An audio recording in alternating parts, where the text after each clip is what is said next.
Simba iliwahi kufika fainali ikiwa mikononi mwetu. Kwa hiyo kuanzia sasa kila mwana Simba atambue ya kwamba analo jukumu hilo la kuipeleka Simba nusu fainali.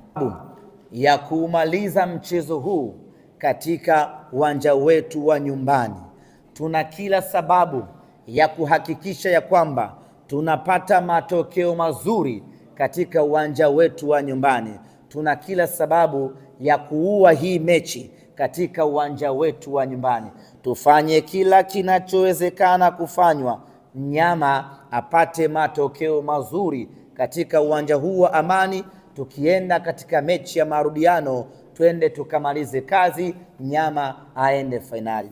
Mpinzani wetu Stellenbosch sio mpinzani wa kumbeza. Ni kweli ni timu ngeni katika soka la Afrika, lakini mpaka anafika nusu fainali, manake kuna kazi kubwa ambayo ameifanya na kuna ubora aliyokuwa nao uliomfikisha hapa hatua ambayo amefika. Kwa hiyo hatupaswi kumchukulia poa hata kidogo. Kwanza kila mwana Simba anapaswa kushtuka, amewezaje kumtoa Zamalek ambaye ni bingwa mtetezi. Nina imani hapa kila mwana Simba alikuwa anapiga hesabu ya kwamba nusu